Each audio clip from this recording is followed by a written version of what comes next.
Student, आज के lecture 10 में हमने पिछली चीजों को डिस्कस किया। अब बेटा हम नेक्स्ट मूव करने लगे हैं प्रोडिसिटी ऑफ प्रॉपर्टीज। सबसे पहले बेटा एटॉमिक साइज की बात करेंगे, एटॉमिक रेडियस की बात करेंगे।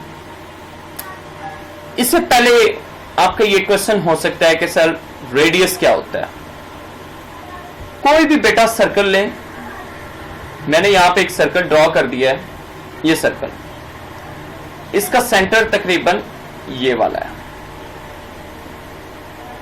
इस पॉइंट को मैं क्या कह देता हूं, सेंटर, और इसका नाम दे देता हूं कोई भी सी नाम दे देता हूं। अब इधर सेंटर से एक मैं लाइन ड्रॉ करता हूं एंड तक,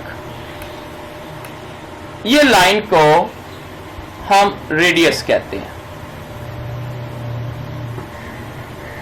यानी कि radius is a line, nothing, कुछ भी नहीं है बेटा। लाइन है जो क्या करती है, किसी सर्कल यानी कि दायरे के सेंटर को उसके लास्ट एजिस के साथ मिला देती है। ये लाइन यहां से भी ऐसे भी खींची जा रही है, ये भी रेडियस है, ये भी रेडियस है, ये लाइन भी रेडियस है, ये लाइन भी रेडियस है, ये लाइन भी रेडियस है, ये लाइन भी रेडियस है। कोई भी लाइन सेंटर से ले लें और सर्कल के एंड वाले पॉइंट के साथ मिला दें, वो आपकी रेडियस होती है। अब एटम का भी ऐसे ही रेडियस होता है। अब बेटा चूंकि अगर हम बात करें एटॉमिक साइज की, एटम का साइज बहुत छोटा होता है। हम इसको फिर मेजर कैसे करेंगे, क्वेश्चन ये पैदा होता है। एटम का साइज एक तो इतना छोटा होता है क्योंकि एटम को आप आम आंख से तो देख नहीं सकते, आप उसके साइज को मेजर कैसे करोगे। फिर साइज से तो एटॉमिक रेडियस तो और छोटा होता है, क्योंकि साइज तो एक मुकम्मल आपका एटम का हो गया ना, जिसमें शेल्स वगैरह आ गए, लेकिन रेडियस तो आपका सेंटर से लेकर आपके आखिरी शेल तक डिस्टेंस होगा। सेंटर से लेकर यानी कि न्यूक्लियस से लेकर आखिरी शेल तक जो लाइन होती है उसको हम एटॉमिक रेडियस कहेंगे। तो एटॉमिक रेडियस को मेजर करना और ज्यादा डिफिकल्ट होता है। तो हम क्या करते हैं, हम टू एलिमेंट्स को क्लोज करते हैं, एक दूसरे के पास लेकर आते हैं। फर्ज किया हम एटॉमिक रेडियस जानना चाहते हैं कार्बन का, तो हम दो कार्बन एटम को साथ लेकर आएंगे इस तरह से बेटा, एक ये कार्बन एटम और एक और बिल्कुल कार्बन, वही कार्बन एटम इसके बिल्कुल साथ लेकर आएंगे, साथ ज्वाइंट कर देंगे उनका एटॉमिक रेडियस फाइंड करने के लिए। समझ आ रही है बेटा। Half of the distance between the nucleus of the two bonded atom is referred to atomic radius. यानी कि इसका हाफ लें, सेंटर से लेकर यहां तक फासला, इसका भी हाफ ले लें, ये क्या होगा, ये पहले का रेडियस होगा और ये दूसरे का रेडियस होगा।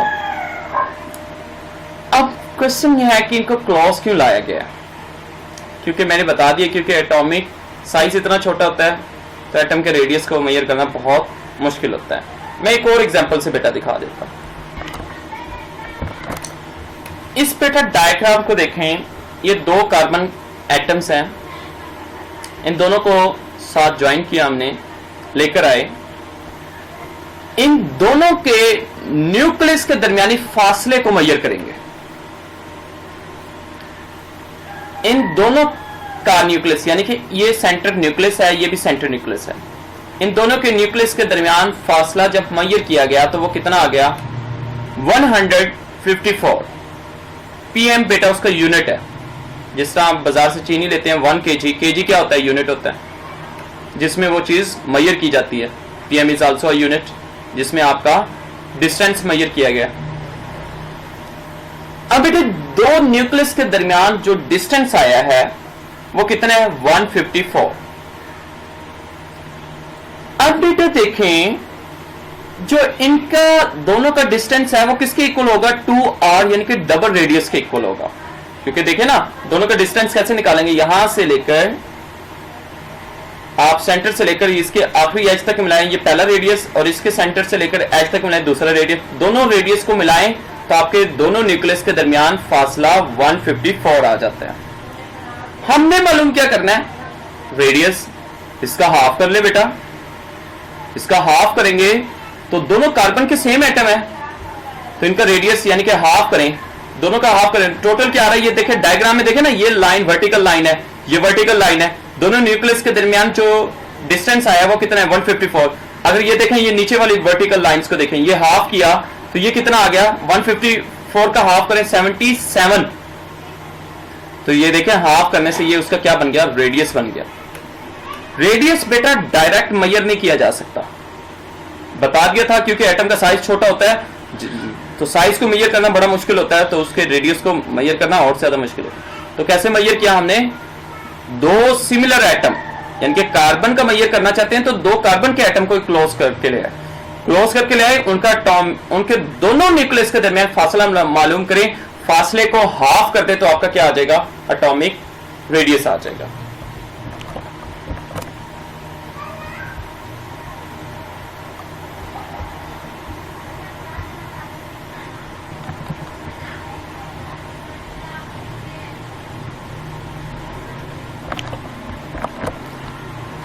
अब बेटा देखें हमने एग्जाम्पल में भी देखा, एटॉमिक रेडियस भी निकाला, डिस्टेंस निकाला 154, हाफ किया 77, रेडियस किसका आ गया, कार्बन एटम का। अब बेटा इसका ट्रेंड देखें, क्वेश्चन पेपर में आता है कि what is the trend of atomic radius. Trend में देखें तो लेफ्ट टू राइट से क्या मुराद होता है बेटा, पीरियड। पीरियड की बात करें तो आपका एटॉमिक नंबर बढ़ता है, ये मैंने पहले बताया। Yet the size of atom decreases gradually, atom का साइज नहीं बढ़ता पीरियड के अंदर, बल्कि क्या बढ़ता है, एटॉमिक नंबर बढ़ता है।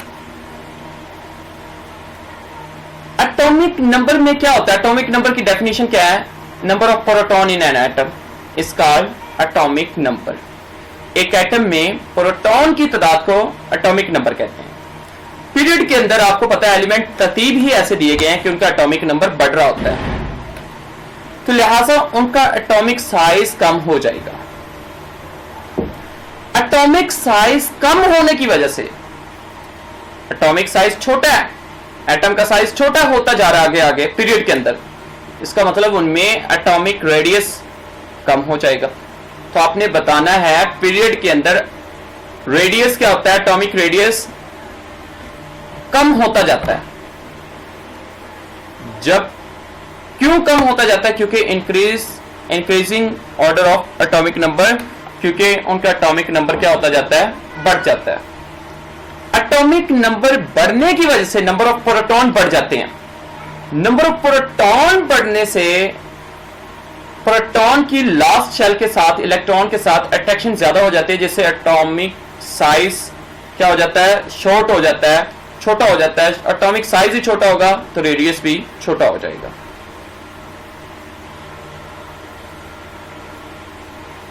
समझ आ रही है बेटा, लाइन को पढ़ लेते हैं।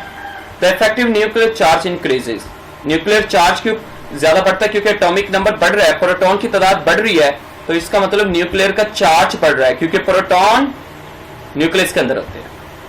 Because of addition of more and more proton in a nucleus, but on the other hand addition of electron take place in the same shell. यानी कि प्रोटॉन बढ़ रहे हैं, इलेक्ट्रॉन भी बढ़ रहे हैं, लेकिन शेल नहीं बढ़ रही, शेल उतनी ही है। क्यों, आप बात देखें, आखिरी शेल में, फर्स्ट शेल में 2 इलेक्ट्रॉन्स आते हैं, सेकंड में 8 आते हैं। तो अगर हम बात करें कि किसी एटम के आखिरी शेल में 4 इलेक्ट्रॉन्स हैं, सेकंड शेल था 4 इलेक्ट्रॉन्स है, अब उससे जो नेक्स्ट एलिमेंट होगा उसमें इलेक्ट्रॉन कितने हो जाएंगे, 4 के बजाय एक एटॉमिक नंबर उसका बढ़ेगा। पहले उसका एटॉमिक नंबर भी 4 था, अगले एलिमेंट्स का पीरियड के अंदर एटॉमिक नंबर क्या हो जाएगा 5, यानी कि इलेक्ट्रॉन्स भी कितने हो जाएंगे 5। क्या 5 सेकेंड शेल में नहीं आ सकते? आ सकते हैं। इलेक्ट्रॉन एक बढ़ा है, यानी कि 4 से 5 हुआ है, शेल नहीं बढ़ा बेटा, शेल वही रहा है, सेकेंड शेल नहीं रहा है। इसका ये मतलब हुआ शेल नहीं बढ़ रहे, शेल बढ़ने से एटॉमिक साइज बढ़ेगा ना। ये देखें, किसी एटम का ये न्यूक्लियस हो गया, ये एक शेल है, ये दूसरा शेल है। अब बेटा देखें, पहले में फर्ज किया, पहले एलिमेंट जो सेकंड पीरियड में जो एलिमेंट थे उन्होंने सपोज किया कि सेकंड पीरियड में कोई एटम ऐसा था जिसके आखिरी शेल में 3 इलेक्ट्रॉन्स थे। पहले में तो 2 आ रहे थे, आखिरी में कितने थे? 3 थे, यानी कि उसके टोटल इलेक्ट्रॉन कितने हो गए 5, प्रोटॉन भी कितने होंगे 5, एटॉमिक नंबर क्या होगा 5। इससे जो नेक्स्ट आने वाला होगा इसी पीरियड में, जो इससे आगे वाला एटम होगा उसमें इलेक्ट्रॉन कितने हो जाएंगे 6, क्योंकि एटॉमिक नंबर क्या हो जाएगा 6, एक एटॉमिक नंबर बढ़ जाएगा क्योंकि पीरियड में एटॉमिक नंबर इंक्रीज होता है। अब नंबर ऑफ इलेक्ट्रॉन कितने हो जाएंगे 6, ये 3 के बजाय एक और कर दे, ये हमारे पास कितने हो जाएंगे 3 और 1 4 हो जाएंगे। इलेक्ट्रॉन 4 हो गए, लेकिन आपका शेल नहीं बढ़ा है, उसी शेल में आ चुका है। किसका मतलब शेल नहीं बढ़ रहा, क्योंकि शेल बढ़ेगा तो ये देखें साइज भी बढ़ता जाएगा। शेल ही नहीं बढ़ेगा, एटॉमिक साइज इंक्रीज नहीं होगा। दैट इज वाई हम ये कहते हैं पीरियड के अंदर एटॉमिक साइज बढ़ता नहीं है, लिहाजा रेडियस भी नहीं बढ़ता, रेडियस कम होता है। ग्रुप की बात करें, ग्रुप में क्योंकि रेडियस जो होता है इंक्रीज होता है।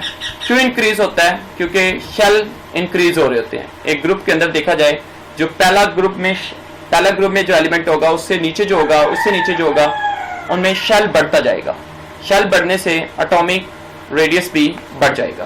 तो याद रखना है, पीरियड के अंदर रेडियस कम होता है ग्रेजुअली, ग्रुप के अंदर एटॉमिक रेडियस बढ़ जाता है।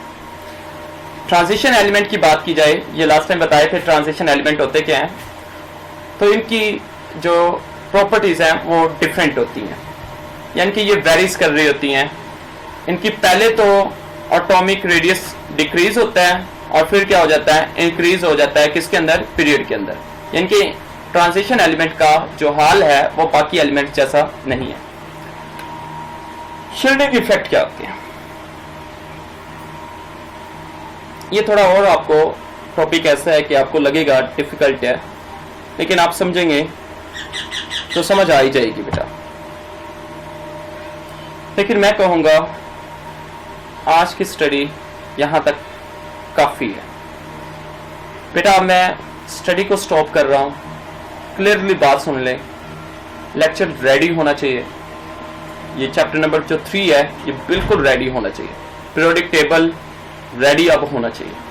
अब मुझे कोई वो चीजें नहीं चाहिए, बुक सामने पड़ी है, स्टडी करें बेटा, बुक्स की स्टडी करें, लेक्चर को देखें, कंपैरिजन करें, कोई क्वेश्चन होते हैं वो पूछें। ये थोड़ी बात है कि आप लेक्चर में बगैर एफर्ट किए थोड़ी देर के बाद आप कहते हैं कि लेक्चर समझ नहीं आया। This is better wrong with your teacher, ये टीचर के साथ गलती कर रहे हैं आप। कम से कम अंडरस्टैंड करें, बुक्स की स्टडी करें। किसी भी चीज़ को बेटा टाइम नहीं देते वो चीज़ आपको नहीं आती। आप एक चीज़ को टाइम ही 10 मिनट देने हैं, आधा घंटा देना है, वो समझ आ जाएगी? नहीं आएगी। आधा घंटे से भी कोई चीज़ समझ नहीं आती, तो टाइम इसको मैक्सिमम देना स्टार्ट करें।